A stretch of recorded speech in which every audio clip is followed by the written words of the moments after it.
नया दिन और नया ट्रांसफर ड्रामा। हम सब ने कल यहाँ पर नेमार का इंटरव्यू पढ़ लिया है। फैब्रिज़ो ने जो पूरी डिटेल कोट की है उसके बाद, और उसके बाद हमें यही समझ में आ रहा है कि हाँ भाई, चीज़ें इतनी आसान नहीं थी पीएसजी में।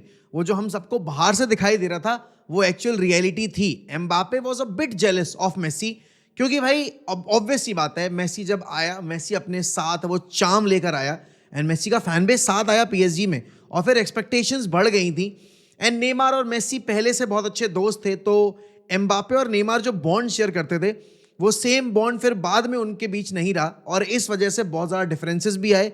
एंड एम्बापे ऑब्वियस ही बात है, देखो अब नया खिलाड़ी है, वर्ल्ड्स बेस्ट बनना चाहता है, बैलन डोर विनर बनना चाहता है, तो वो ईगो उसके अंदर होना ज़रूरी है। लेकिन कभी कभी ये ईगो आपके और आपके टीममेट्स के बीच में दरार पैदा कर देते हैं, और वही एक चीज़ हो रही थी बिटवीन आपके Mbappe, Neymar and Messi.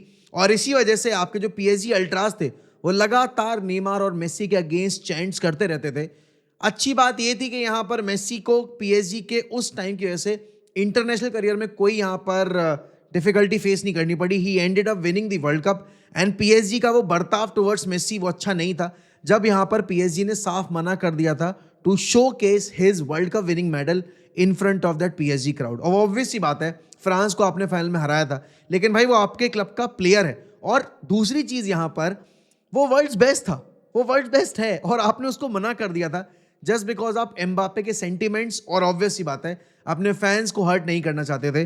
But कल जो भी डिटेल्स यहाँ पे सामने निकल के आई हैं, नेमार ने जो कुछ चीज़ें बताई उसको देखकर लग रहा है कि हाँ भाई, Mbappe was a bit jealous of Lionel Messi. और उसके साथ ही साथ एम्बापे ने खुद ये मतलब नेमार ने खुद ये बोला है कि उन्हें किसी चीज़ का रिग्रेट नहीं है। और जब उन्होंने बार्सिलोना छोड़ा था तब यहाँ पर मेसी ने उनको बोला भी था कि अगर तुम वर्ल्ड्स बेस्ट बनना चाहते हो मैं तुम्हें वर्ल्ड्स बेस्ट बना दूंगा।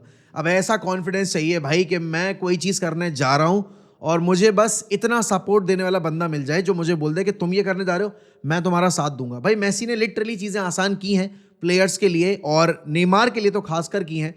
और वो चीज़ यहाँ पर कहीं ना कहीं नेमार को आज भी खलती है कि उन्होंने जिन सर्कमस्टेंसेज में बार्सिलोना छोड़ी, वो अगर थोड़ा रुक जाते तो शायद यहाँ पर चीज़ें और बेहतर होती उनके करियर में। बट हाँ, उनको एक चीज़ का रिग्रेट नहीं है कि भाई उन्होंने यहाँ पर डिसीजंस जो लिए उससे उनका करियर कितना इंपैक्ट हुआ। एंड आई थिंक वो at the end of the day money matters, and वही नेमार के केस में भी था पूरा पूरा सीन। बट येस, उसके अलावा अगर आप देखोगे ट्रांसफर मार्केट में बहुत कुछ हो रहा है भैया। पहली बात तो मार्कस रैशफोर्ड को कोई क्लब मिल नहीं रहा है। मार्कस रैशफोर्ड यहाँ पर हाथ पैर मारे जा रहे हैं, मारे जा रहे हैं, मारे जा रहे हैं, लेकिन भाई साहब एसी मिलान ने भी हाथ पीछे खींच लिए कि हम पैसा नहीं पे कर पाएंगे, आपके जो वेजेस हैं वो ज़रूरत से ज़्यादा हैं, हम उनको पे नहीं कर पाएंगे। दूसरी तरफ यहाँ पर आप देख रहे हो डॉर्टमंड के जो सीन क्रिएट हो रहे थे, डॉर्टमंड भी अभी यहाँ पर पीछे बैठी हुई है। उसके बाद आप देख रहे हो यहाँ पर कि आपकी बार्सिलोना जहाँ इंटरेस्टेड लग रही है, और वहाँ पे मार्कस रैशफोर्ड चाहती भी कि भाई बार्सिलोना उनको लेके चली जाए, लेकिन किसी भी तौर पे बार्सिलोना यहाँ पर अभी अपने प्लेयर्स को कॉन्ट्रैक्ट देने से पहले मार्कस रैशफोर्ड को नया कॉन्ट्रैक्ट या फिर लोन स्पेल नहीं दे सकती, बिकॉज उनकी प्रायोरिटी पहले गावी, पेड्री, यमाल, इन सबके कॉन्ट्रैक्ट है। और कॉन्ट्रैक्ट की बात चल रही है तो आपको पता है कि अराहो ने यू टर्न मार लिया है। अराहो अब यहाँ पर रुकने वाले हैं बार्सिलोना में। वो प्रोजेक्ट प्लानिंग और वो जो चीज़ें होती हैं वो सब यहाँ पर सॉर्ट आउट हो चुकी हैं अराहो और बार्सिलोना के बीच में। हालांकि अब जो कॉन्ट्रैक्ट साइन होगा उसमें रिलीज क्लॉज नहीं डाला जाएगा, जो हमें अभी रिपोर्ट्स पता चली हैं, बिकॉज अराहो अपने ऑप्शंस ओपन रखना चाहते हैं कि लेट्स से कि 2 साल के बाद यहाँ पर सिचुएशन अराइज होती है कि फाइनेंशियली बार्सिलोना ट्रबल में है, या फिर अराहो फर्स्ट टीम के पार्ट अब नहीं बन पा रहे हैं, तो यहाँ पर वो क्लब छोड़ सकते हैं, नेगोशिएशन में जा सकते हैं टीम्स के साथ, और उसमें बार्सिलोना को दिक्कत भी नहीं होगी, क्योंकि अल्टीमेटली यहाँ पर बार्सा को भी पता है कि एक प्लेयर यहाँ पर कभी भी एक लेवल पे नहीं खेल सकता, उसका लेवल कभी कभी ऊपर या नीचे होगा ही होगा। तो उस केस में यहाँ पर अब बार्सिलोना के पास एक क्लैरिटी होगी कि हाँ चलो, रोनाल्ड अराउहो के कॉन्ट्रैक्ट में रिलीज क्लॉज नहीं है, तो नेगोशिएट करेंगे, हमारे लिए भी आसानी होगी कि हम फिर जो प्राइस डिमांड करेंगे उतना हम यहाँ पर रख सकते हैं सामने। दूसरी चीज़, यहाँ पे कल रात में एक अतरंगी सी न्यूज़ आई है, लेकिन वो सोर्स जिसने ये चीज़ रिपोर्ट की है उसने थोड़ा मुझे डरा दिया है। अभी तक तो नेपोली के लिंक्स आ रहे थे गर्नाचो के केस में, कल रातों रात पता नहीं कहाँ से यहाँ पर चेल्सी इन्वॉल्व हो गई है, और चेल्सी को यहाँ पर डेविड ऑनस्टी ने रिपोर्ट किया है कि Chelsea is considering to get Alejandro Garnacho on board. अब भाई चेल्सी के पास इतने सारे प्लेयर्स हैं, मुझे पता है मिकाइलो मुद्रिक आपके अभी सस्पेंड होकर बाहर बैठे हुए हैं बिकॉज ऑफ द जो भी उनका सीन हुआ है ड्रग्स वग्स को लेकर, बट गर्नाचो यूनाइटेड अगर बेचेगी, भाई सुनो ऐसा है, अब अगर इतनी जिद पकड़ लिए क्लब्स ने गर्नाचो को खरीदने की, बेच दो, लेकिन फिर 80 मिलियन 90 मिलियन से नीचे मत बेचना। क्योंकि आपको पता है कि आपको इससे नीचे में कोई विंगर मिलेगा नहीं। और अगर चेल्सी चाहती है, चेल्सी ने जितना परेशान हमें मेसन माउंट के केस में किया था, अगर बेचना ही है गर्नाचो को, पहली बात तो मुझे लगता नहीं है बेचेगी, क्योंकि वो चीज़ लॉरी विटवेल ने भी क्लियर कर दी है, वो ऑनस्टीन ने भी क्लियर कर दी है। बट अगर बेचना ही है 90 बिलियन से नीचे बिल्कुल भी नहीं। इसका रीज़न ये है कि पहली बात तो उन्होंने जो मेसन माउंट चिपकाया है हमें, उसका हमें बदला लेना है। और दूसरी चीज़, यहाँ पर आपको गर्नाचो की पोजीशन पे प्लेयर लाना पड़ेगा, और मार्केट में कोई भी प्लेयर 80-90 मिलियन से नीचे उस पोजीशन पे है नहीं। और वो भी एवरेज प्लेयर्स की बात मैं कर रहा हूँ। वर्ल्ड क्लास तो यहाँ पे लेफ्ट विंगर्स आपको दिखाई नहीं दे रहे हैं कि जो आपकी टीम में आ जाए बिना चैंपियंस लीग फुटबॉल के, बिकॉज लीग पोजीशन के हिसाब से आप चैंपियंस लीग क्वालिफाई करोगे नहीं, और चैंपियंस लीग क्वालिफाई नहीं करोगे तो बड़े प्लेयर्स लेकर कहाँ से आओगे। यूनाइटेड अभी मार्केट में कोई स्ट्राइकर एक्सप्लोर भी नहीं कर पा रही है। क्यों? क्योंकि पैसा नहीं है। जब तक आप रैशफोर्ड को, जब तक आप कैसेमीरो को, इन सब प्लेयर्स को हटाओगे नहीं, तब तक आप कैसे स्पेस बना पाओगे नए प्लेयर्स को लाने का? क्योंकि फाइनेंशियली आप यहाँ पर आपने रेवेन्यू भले ही जनरेट किया हो, लेकिन आपको एफएफपी के रूल्स के अकॉर्डिंग इतनी इजाजत नहीं है कि आप मार्केट में जाकर 100-150 मिलियन खर्च कर दो।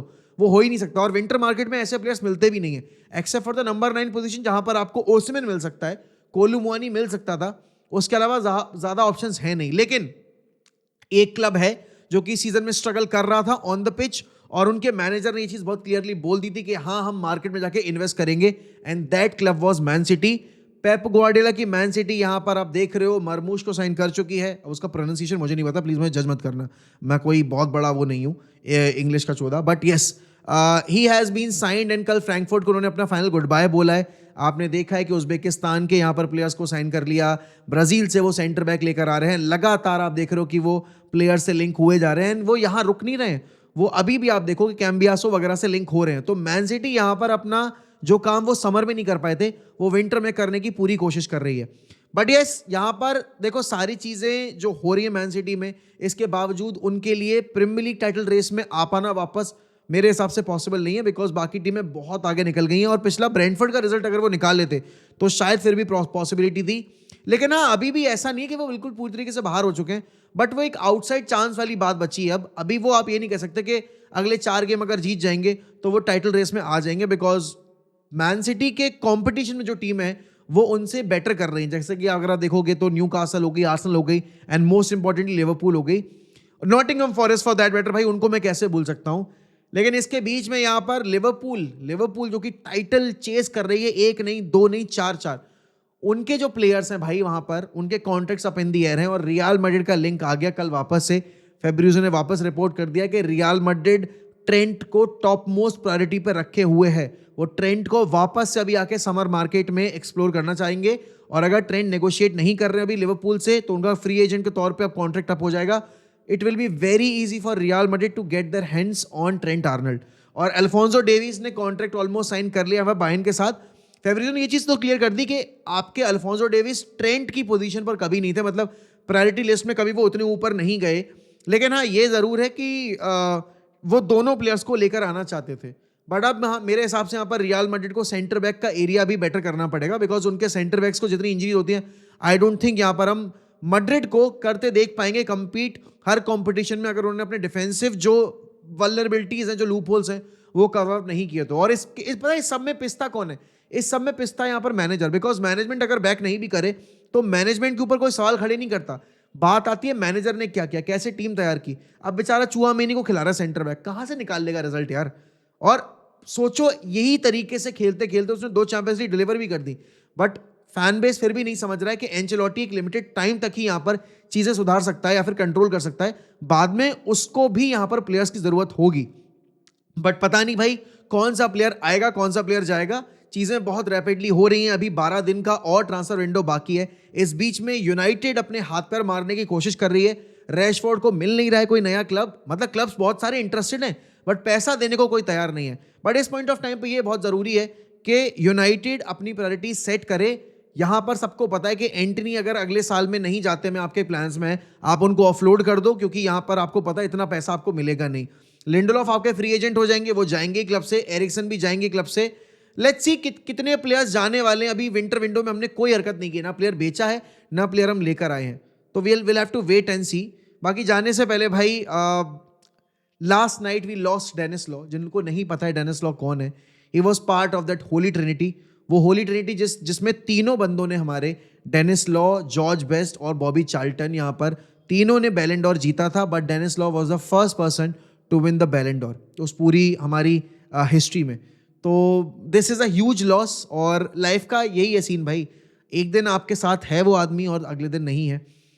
मुझे बोलना तो नहीं चाहिए, बट मुझे जब ये सारी न्यूज़ मिलती हैं तो मुझे लगता है यार, how the world would react when we will lose sir Alex Ferguson, because at some point we will lose him, right? And I'm not ready for that day, because he's the reason why I supported Manchester United, why I've kept on supporting United even through the roughest period and इतना जो tough time period रहा है. I am not ready. Condolences to the Dennis Law and his family. The Holy Trinity reunites in heaven, and अब वो entertain करेंगे वहाँ पर आपके जितने भी फुटबॉल फैंस हेवन में हैं. The Busby babes are there, and now Busby babes की एक्सटेंडेड जो ट्रिनिटी थी वो वहाँ पहुँच चुकी है.